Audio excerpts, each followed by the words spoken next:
Jedi or everything, that covert muffin. Myself said Blast Run because everybody knows that Jedi Knight 2 is clearly the best Jedi Knight game in the entire series. I mean, dare I say it, it outclasses the other games in the Jedi Knight series. Oh man. Oh, Yeah, go back damn. to school, you Academy speedrunners.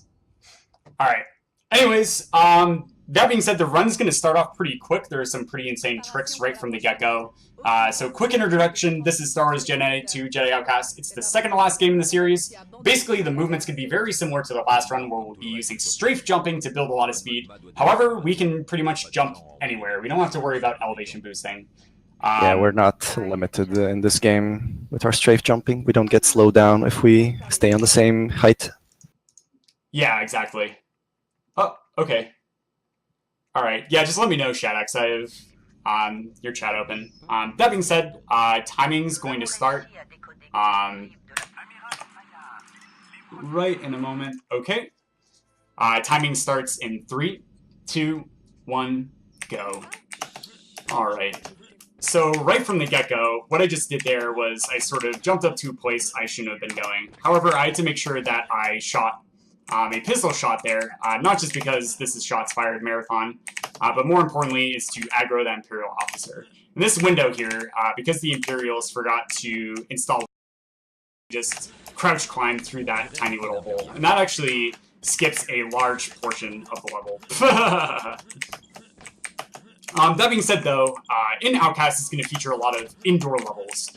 Unlike Academy, which was in a lot more open environments where we had a lot of flexibility to move around, Outcast features a lot of really tightly packed hallways.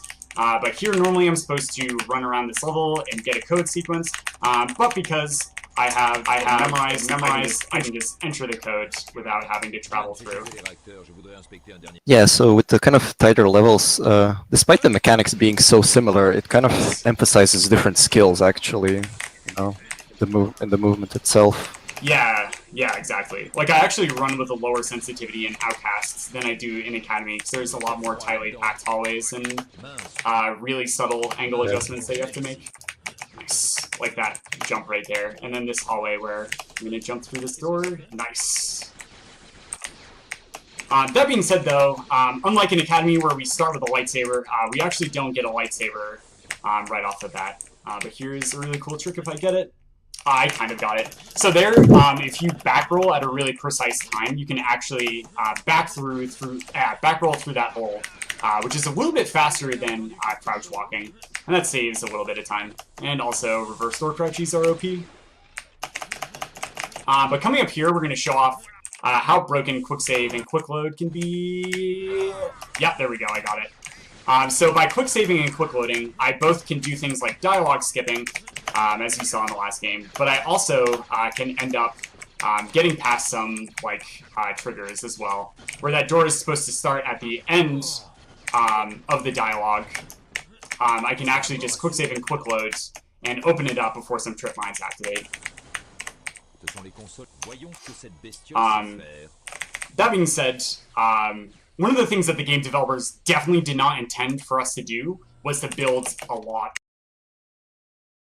Next mission, we're going to actually just show off how broken this game can get when we chain together a lot of jumps.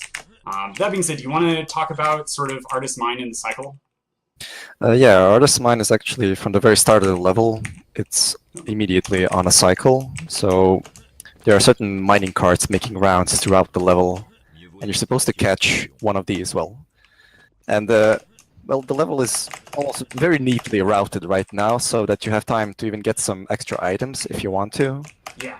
And you get to do some cool movement, and right on time to catch that mining cart to proceed to the next part of the level. Yeah, so we'll see what happens here. I think I'm okay on my timing. Yeah, I didn't get bodied too much. Yeah, I have plenty of time. Nice, I made it. Yeah, nice. Yeah, so that skips quite a bit of the level, actually. Yeah, so like normally casually, exactly what Prask is saying is that we would get on this minecart a lot further away from this point that we're going to be riding it to, which is right over here. Yeah, we'd have to do a lot of weird things.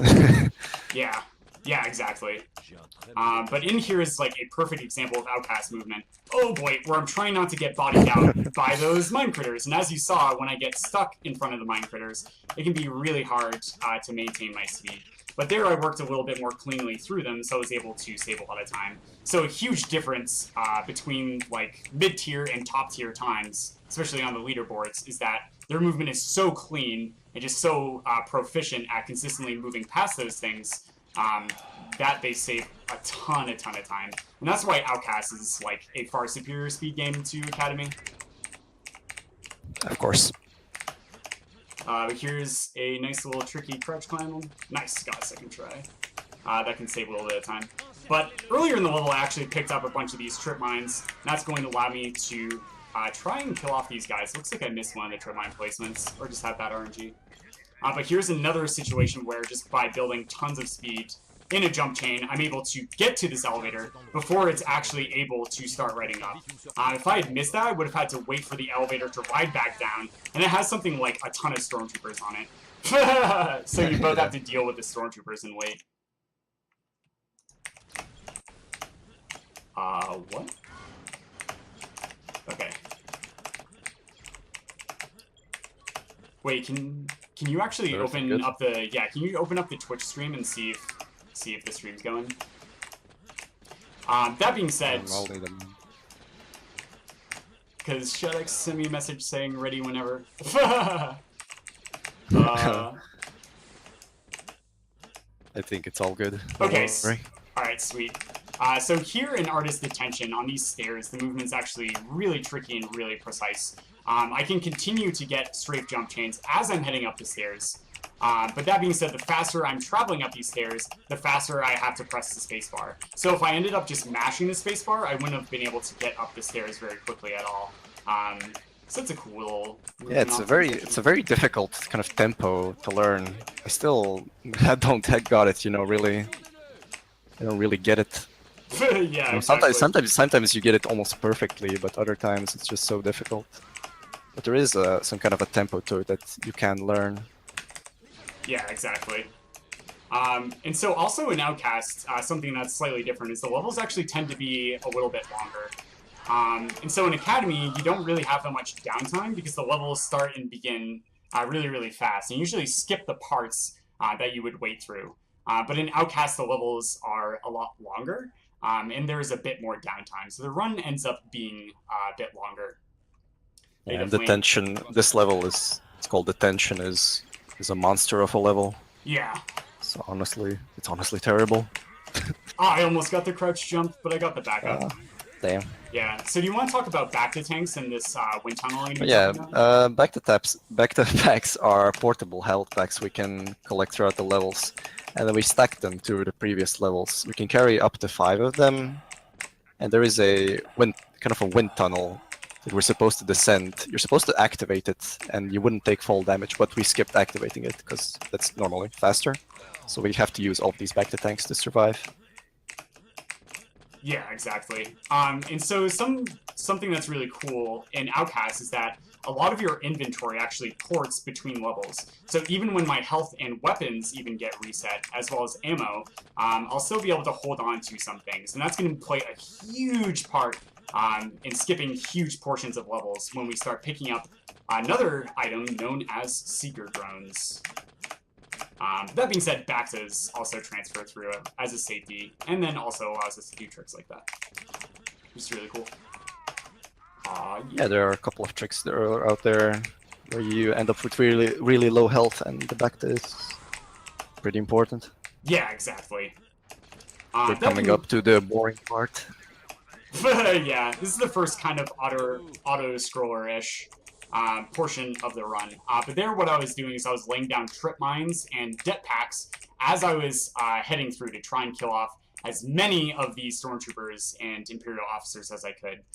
Because if I leave them alive, they have a chance to try and run around me, and then they can accidentally run in front of this Imperial officer that I'm holding hostage right now, and slow him down a lot. So in Outcast, there are some sections where you can just not save time, because it's sort of auto-scroller-ish, but you can end up losing a bunch of time to components of the AI. So The AI is very mean. yeah, so here's another bit of manipulation. What I'm going to try and do is aggro certain waves of stormtroopers at certain times. I missed it, and so I aggroed both waves. But it looks like they gave me pretty good RNG, so that's good. I got lucky. I got very, very lucky. Oh, man. That being said, here's another door that I'm going to open a little bit quicker using quick save and quick load, and then kill off 2 waves of enemies really fast with these jetpacks. Alright. Alright, I got him. Nice. I think I dealt damage to the Imperial Officer. Uh-oh. Oh well, that's okay.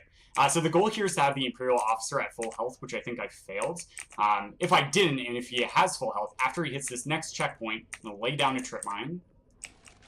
And then, yeah, he doesn't have enough health. That's okay. And then it catapults him right to the end console. Because he didn't have enough health, I failed the trick and wasn't able to do that. But that's okay. I'm just going to stand here. Alright, there's the text. And nice. So in the next level, Artist Topside, it's pretty insane because it's pretty easy to go out of bounds. But do you want to kind of talk why that would be kind of useless for us? Well, there's a whole bunch of triggers and kind of set pieces we need to do to be able to proceed. So there's a lot of things you can do, a lot of like jumps, and we're kind of close to breaking it, but we can't really. However, the level is kind of fun on its own, and it's pretty fast-paced. So, you know, it's not too bad, but it's kind of unfortunate because there's so many things that almost work in this level. Yeah, exactly. So it's kind of funny, whereas Academy, the trigger system and checkpoints are kind of sloppily laid out, so we can just skip huge portions of the level. In Outcast, there aren't a lot of those situations. So clearly, Outcast is a much better speedrun because glitches are obviously cheating. Yeah, you can't really glitch in this game. Yeah, it's really well made. Yeah, unlike and it doesn't crash. Yeah, exactly. It just soft locks where you lose minutes of a time. It's totally okay, as long as you don't have memory leaks.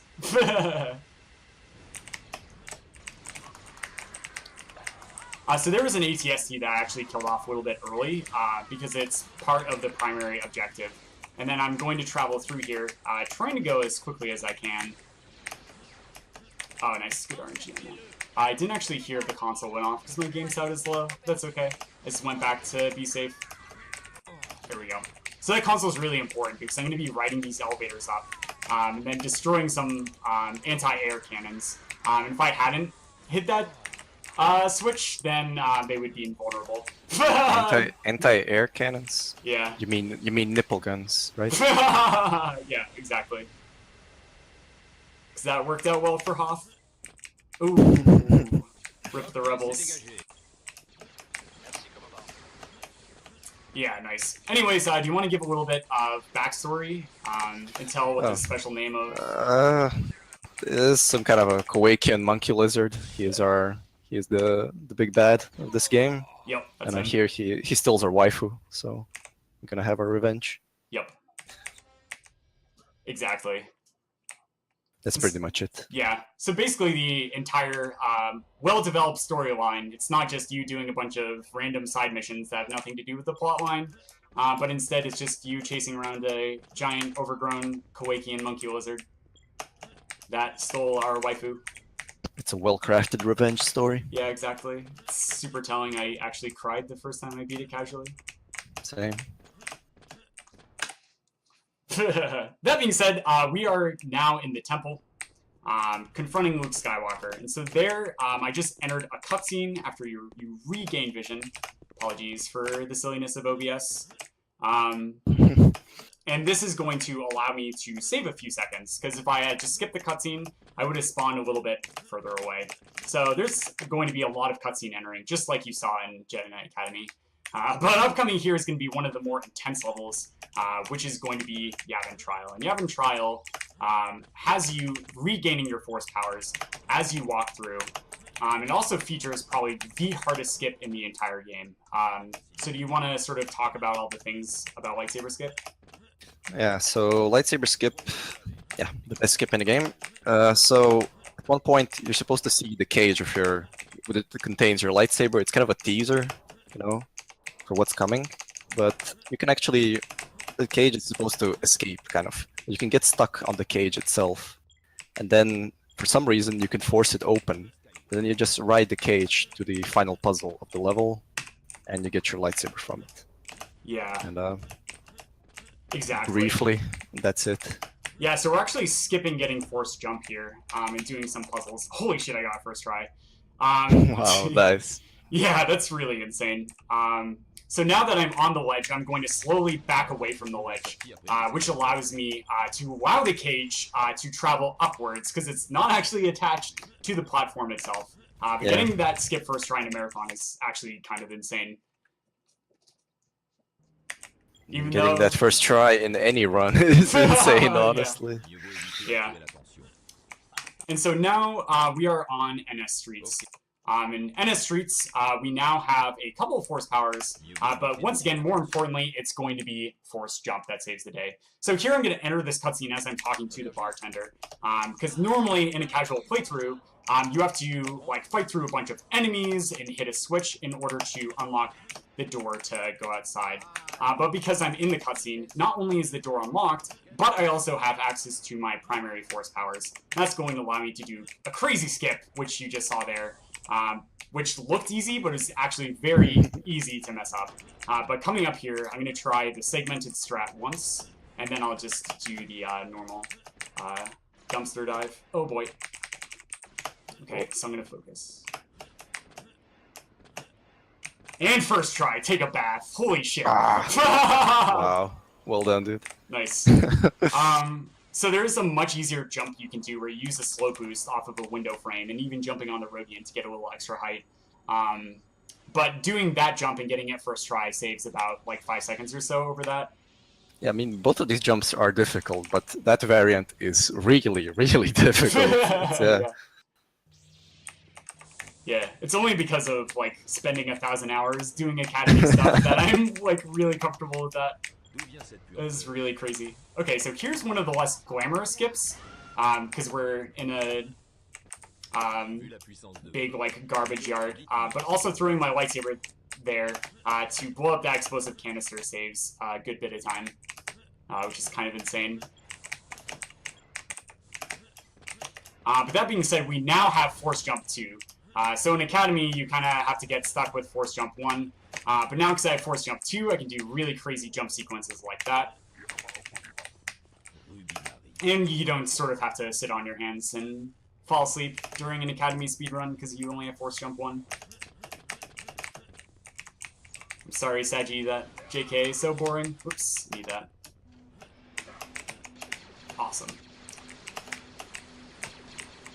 JK cured my insomnia. So Prask, do you want to talk about what we're doing on these levels story-wise? Oh, story-wise? Yeah. For our so, yeah, we're trying to find out where that lizard went, or what he's doing, and our first lead was some kind of a gangster on this level. Well, anyways, we're not gonna get much information from him, we're just gonna kill him at the end, spoilers alert. Or we'll find someone else to help us out and get our next lead. Yeah, so we find that trapped on this level is none other than Lando Calrissian. Nice, take out their TDs. Oh, that's nice. Really nice. That's a relief. So the TDs there aren't a necessary pickup, but they do make the next level a little bit easier. But that being said, we now have a new best friend forever. Shoutouts to Lando. Yeah. And we are going to go on a magical adventure. Okay. So right at the end of the previous level, he picked up a seeker drone, just to pull your attention to that. Yeah, thanks, Prask. Yeah, exactly. So we're, as I mentioned earlier, where the inventory gets saved, we're going to want to be collecting seeker drones whenever we can and whenever is convenient. We're going to do some really insane things with them later on. Shoutouts to Vrindar, the seeker god himself. That being said, though, first we have to talk about the magic of friendship, because, of course, we are now reunited with Lando. And so coming up is going to be a trick known as Luck Fando. But first, you can dialogue skip with quick save, quick load. You can also skip it by sticking your saber into the wall. So because of the sound that gets generated by the lightsaber, for some reason this actually cancels out a lot of the sound effects. So here's some new movement that I discovered recently. Saves a tiny bit of time if you get it first try. I missed it. Let's try one more time. And I got it. Third try. Nice. Nice. Okay. So do you want to talk about Luck Fando? So Luck Fando, appropriately named. So it's a sequence where we're supposed to defend the ship and Lando while we get there. And there are waves of enemies spawning all around us. However, there's some kind of triggers we can hit, and if we hit it at the right time, all the waves actually spawn in the same place. And the trigger is height-based, so you saw him often climbing up high up on the ship, and then canceling the Lando's dialogue. That kind of triggered all the waves to spawn at the same place. Oh, come on. There we go. Yeah, exactly. And so in that last one, because Lando spawned on the right side, I had to stop a soft lock by force pulling Lando out of the way. And that allowed... that's very unfortunate. Yeah. It happens fairly oftenly. Yeah, and so here I'm going to be jumping up on this balcony here, because if I didn't, I would actually end up running into a sort of a roadblock because I didn't activate a dialogue sequence, which I activated there now. Yeah, it makes you unable to do a certain objective if you don't get that dialogue. So. Yeah. Here we go. Jedi Outcast really likes their codes because they're super stealthy and covert. But because I have it memorized, I'm able to just get the feel in. Oops, there we go. So now it's a bit more dialogue skipping, and then now we're getting ambushed by that gangster that actually kidnapped Lando. We're gonna blow him up, don't worry. Yeah, we're gonna fire some shots. Oh, I hope that information of where our waifu wasn't very important. It's okay. Yeah, we have the power of friendship, right, Prask? Yes. Oh, look at that. Best friends ever. Awesome. So the start of this level is pretty slow-paced right at the beginning, but basically we're going to be picking up another secret run, and then just work our way through the level. Aw, yeah. Yeah, so this is like the common theme in Outcast, where there are just these like timing sections where if you have a bit of downtime, then you're expected to react accordingly. But there we go, I did a nice crouch climb there to get a secret drone. And then coming through here, I'm going to activate Force Speed to slow down time, mind trick that guy at the console to open this door a little bit sooner, and then hit this lightsaber switch and get to the elevator. Nice. That was really good.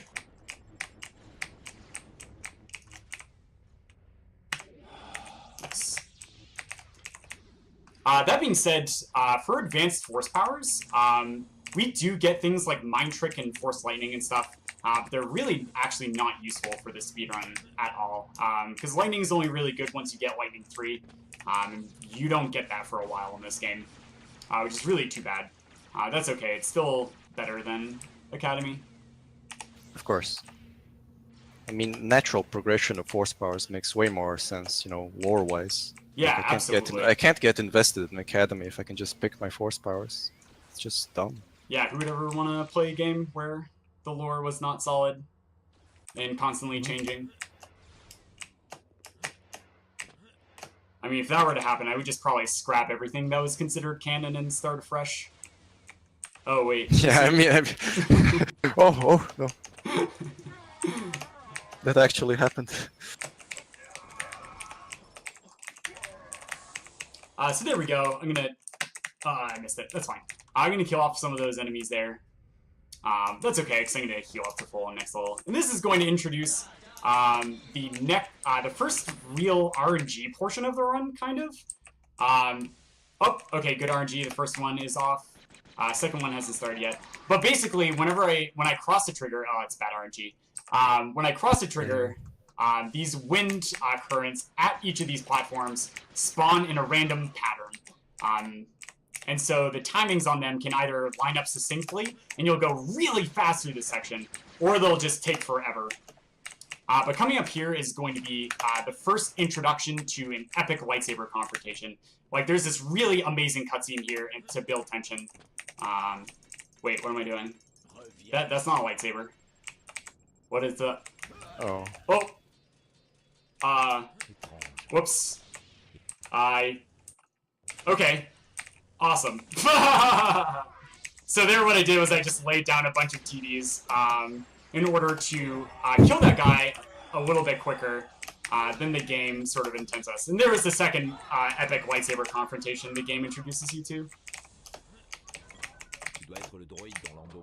And so this droid... yeah? Your saber skills are really impressive. Wow, thanks, man. Dude, I've been practicing. Yeah, same. Yeah, I played on multiplayer for a good bit, and they showed me how deep the rabbit hole goes. Because apparently single player takes no skill, guys. Oops, dead body. Alright, I can do this. Yes! I just believed in myself. So here I'm picking up this heavy repeater, because it's going to be extremely useful to me in the very next room. Because we have to guide this droid through a series of trip mines. And this gun has a really nice splash radius. Oops, as I missed one of them.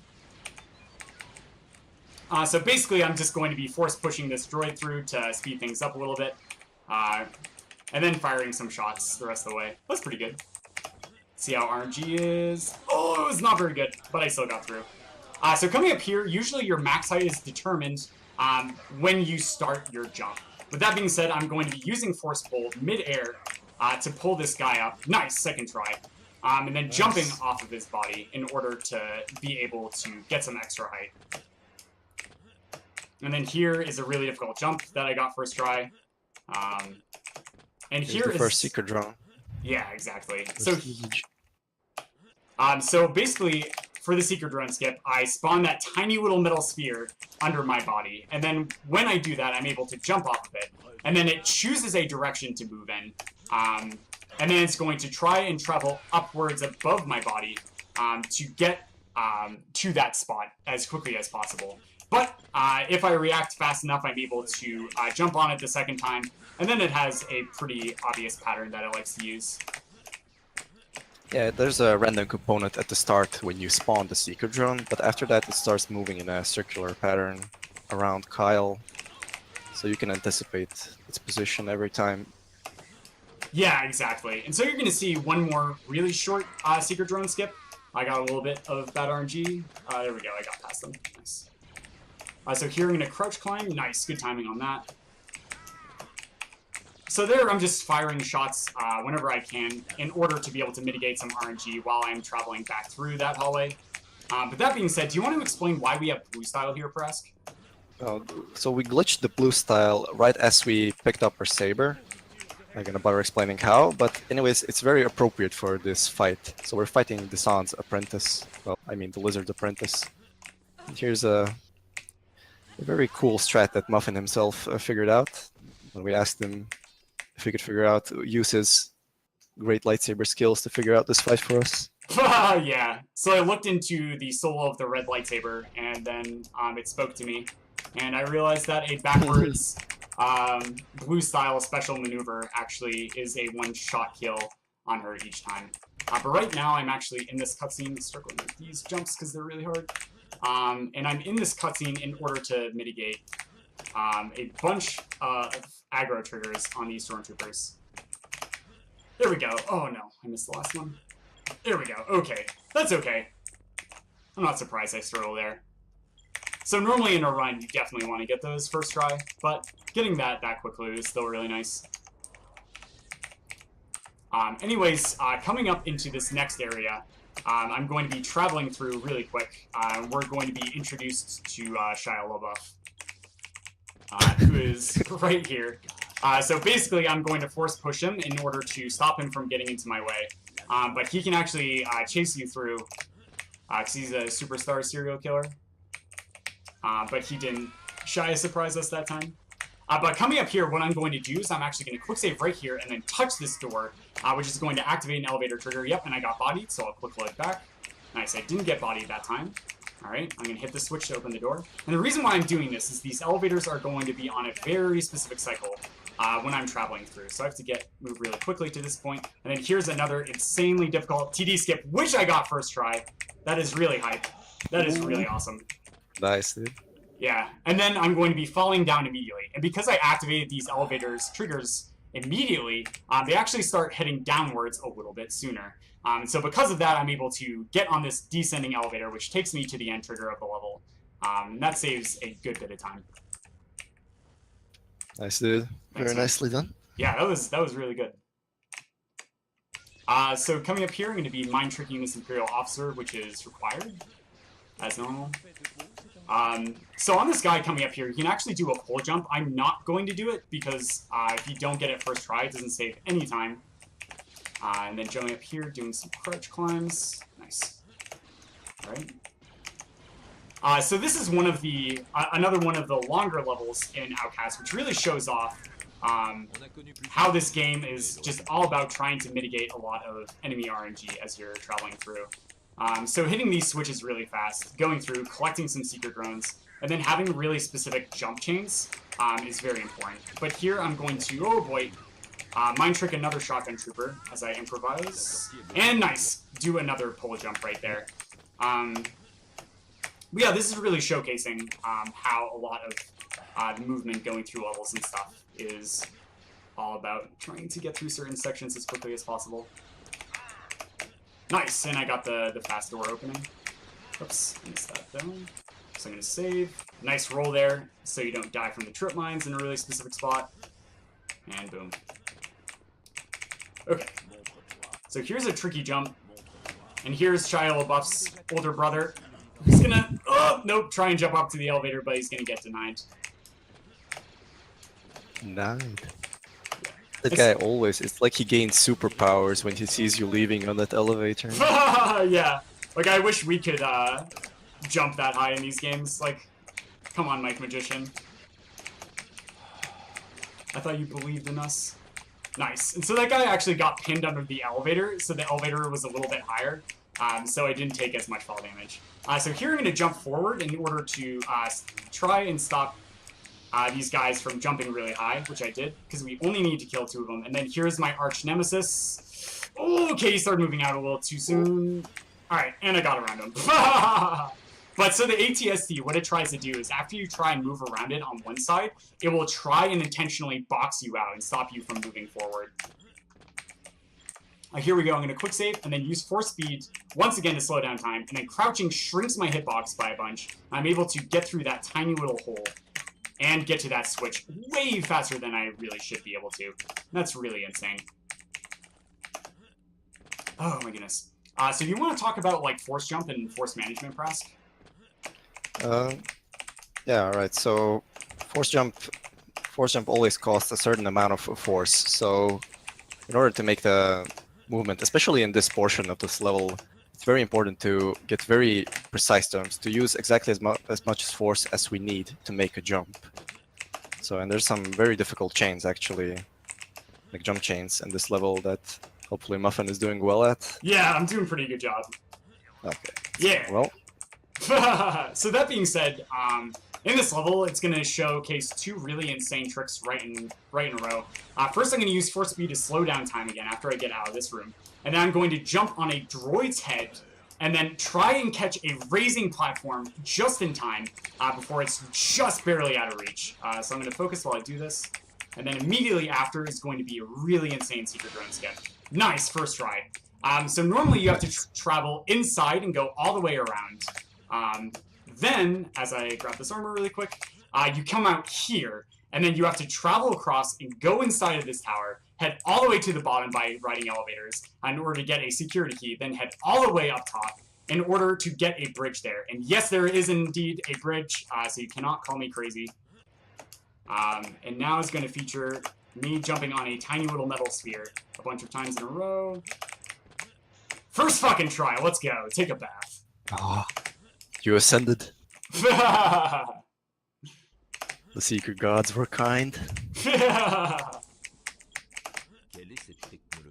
Alright, so coming in here, there's going to be our first introduction to the Shadow Trooper, who is resistant to lightsaber attacks and force powers.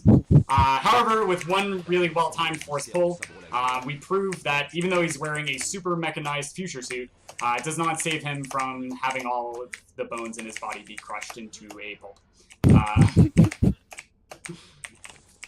And so that being said, do you want to talk about the mind tricks in the next section? Oh yeah, next section is sort of a pseudo stealth section of this level. Anyways, there are alarm triggers on the level that enemies will run towards to once they spot Kyle. So we're gonna mind trick the officer to stop him from doing that, because the officer is actually the only enemy that has the really direct route kind of towards the alarm. Yeah, and it has like priority or something? Yeah, priority. Like other enemies, even if they spot you, they will first start shooting at you, and that gives you enough time to finish the level, even though you're spotted. Yeah, and then if like the Imperial officer is killed off, another guy will run for the alarm instead. But because of everything Kras just said, we can just mind trick 2 people and then get through the level really fast. So there was the first showcase of like real saber strats, where I'm using a vertical red swing, skipping the passive portion of the swing in order to increase the swing rate, then using something known as saber wiggle to deal a little extra damage. But here I'm going to try and pull these droids. Oh, I got a fast one! No way! That never happens. Oh, man. So there are 5 droids there, and you have a 20% chance of getting each one of the droids. So with that, if I pull 2 of them out, I have a 40% chance of getting a fast droid, which I got there. And so getting that in a marathon is actually pretty hype. Awesome. So I think I'm doing pretty good on time, so I'm actually going to go for Snakes on a Train. Oh. But first it's here, very difficult. Yeah, I'm kind of scared. I might actually lose my physical life to it. I might die instantaneously. Really hope that doesn't happen. You only get 1 shot in a tournament. Alright, got the droid. Alright.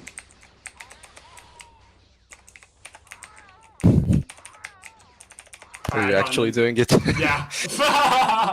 Okay, so in Star Wars games, there's always really annoying train sections.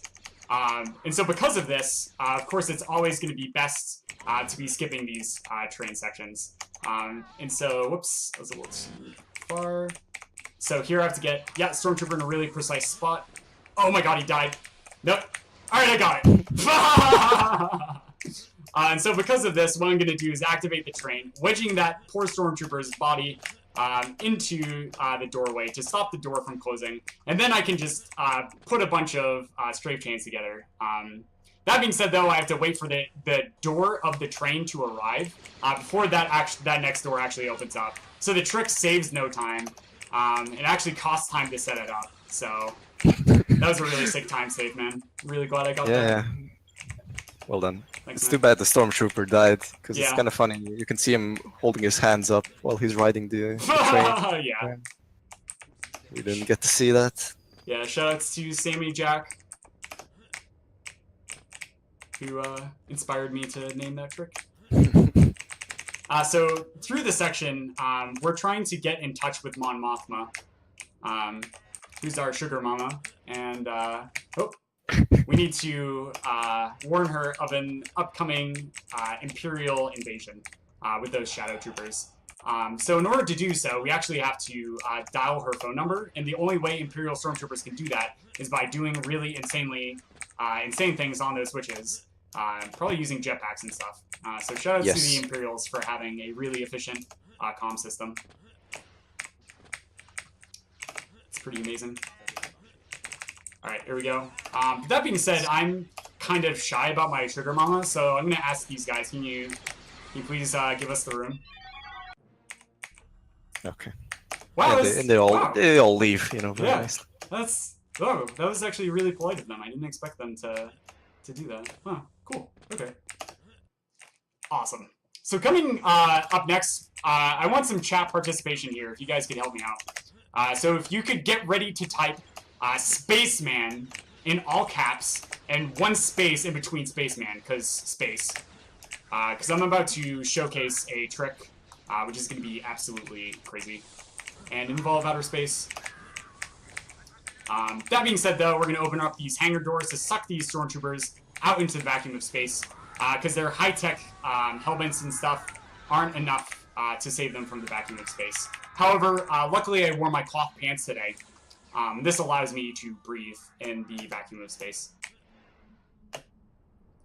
Nice, nailed it first try. Oh, I got kicked out by the door, but I set up a safety save, and nice, we're in there. Spaceman! That's why you wear your cloth pants to work every day. Exactly. Don't forget your cloth pants, guys. That being said, I have the rocket launcher out here. Oh, I missed it. It's okay, though. Because the rocket launcher has some nice splash. As we're going to see in this room, where I can actually end up dying a horrible death. Oh, I found Rocket Trooper guy. He's in a spot where I couldn't push. Oh, I made it through. Okay. Jeez. Okay, so there is one rocket trooper in there and a bunch of shotgun troopers, and they can actually cause me physical harm. And so if I don't move through that section fast enough like I did there, you can die like a bajillion times. But here I'm going to kill off 2 listed enemies. And then this opens this door. And previously we thought Dasan killed our waifu. But guess what? She's not dead, shy surprise. Okay, so what I'm actually going to do here, memes aside, is I'm going to set up a hard save because I've been getting problems with soft walking while entering this cutscene. So I'm going to see if I soft walked. Nope, we're good. Okay. Nice, and it worked. And so because I entered this cutscene, normally you have to do a bunch of 2-switch puzzles with your waifu. Because there's no times for hugs. And that allows us to just go right to the exit, and then once the cutscene ends, we can exit it. So it's very interesting where you actually want to skip a large part. But here's the last trick using the Seeker Drone, where I spawn the Seeker Drone on the other side of this door, and I got it! So, nice, dude. Yeah! Wow, really hard trick. Well, for some people. Yeah. So that is a hardware-dependent trick, but there's a backup still using the Seeker Drone. That being said, I believe it was Elemental Guard who found out that actually having an enemy's body enter the end trigger of the level ends up ending the level immediately. And then Alnak, who's another awesome speedrunner, found out that we could actually just shove whatever into that end trigger. And so because of that, if you have the capability to spawn a Seeker Drone on the other side of the door, you can actually end the level instantaneously and skip a really huge level with a boss fight. It saves about 2.5 minutes to 3 minutes, something like that. Yeah, it's pretty insane. But here on Yavin Swamp, this is one of a few very technical levels where I'm going to try and jump on very specific spots in order to continue a chain through. So movement in Outcast is very interesting, because it's similar to Academy, where I'm going to be trying to chain together a bunch of strafe jumps as I mess up this chain. However, it's a little bit harder to convert your speed midair. So that being said, the next level is really going to showcase off how insane the movement can get. I'm actually going to focus on this one. Do you want to talk about what makes slope boosts work? Well, slope boosts, we have either positive or negative slope boosts, if that makes sense. Yeah. And that they, basically, hitting them properly converts your speed, converts it more of your speed into, like, gives you more of a forward momentum. So we want to hit as many of those as possible, but that can be very hard. So routing of this level is mostly based on just hitting these as many as possible. But there are a lot of variables, like how much force do you use at a certain point. You do a longer jump, do you do a shorter jump? Yeah, and so there I actually like messed up a lot of the slow boosts, but that's okay. We still made it through pretty fast. There I actually had what's known as a vacuum ledge, which caused me to lose all of my speed. And got vacked. Yeah, I got vacked. The speed police were on to me. Alright, so coming through here, this is going... Oh boy, I failed that jump. And I outcast saved! Of course I would outcast save. No. Oh my goodness. So there I accidentally made a save right after I failed a jump. And so because of that, every single time I quick load then, I end up failing that jump. But that being said, coming through this level, the movement's pretty simple. I'm going to be entering one more cutscene right at the end to be able to get access to the entrance and skip an arena with some saber combat. But this run's going to be over pretty quickly to just give Shadox and the crew a heads up. Because the final level is really fast, and the last boss fight uses saber strats. Here we go, entering this cutscene. So in the next level, like right off the bat, I'm going to show off a trick that involves something known as a Vino boost. Just like as Prost mentioned, with slope boosts, we can gain or lose speed. This is going to be a positive slope on the ceiling. And so when I force jump into this positive slope, it continuously converts my speed into forward movement. I got torched. Still getting torched. Alright, I made it through. That allows me to build up a ton of speed and go really fast. Here, this is a really cool death trigger that just kills you instantaneously, because a tiny little gout of flame is apparently enough to kill Kyle Katarn. Oh, no. Cursor glitch. There we go. So if you try and push that switch from an incorrect angle, you'll actually end up failing that push. But get ready on time. It's going to go really fast. So here's the final boss. Overgrown Kowakian Monkey Lizard. Alright. And time. GG. GG. That being said, really quick shoutouts to Saito TV, Vrindar, and Prask, who really helped me learn this game pretty quickly. They started speedrunning Outcast way before me, but I knew all of them from the Jedi Knight Academy speedrunning community, because the communities are like really supportive and really awesome.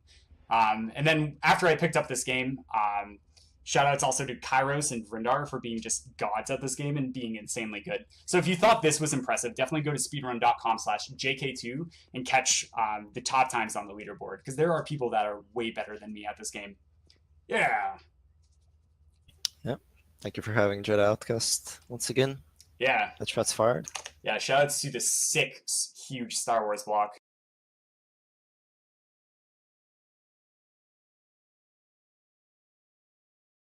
Oh, looks like he cut himself.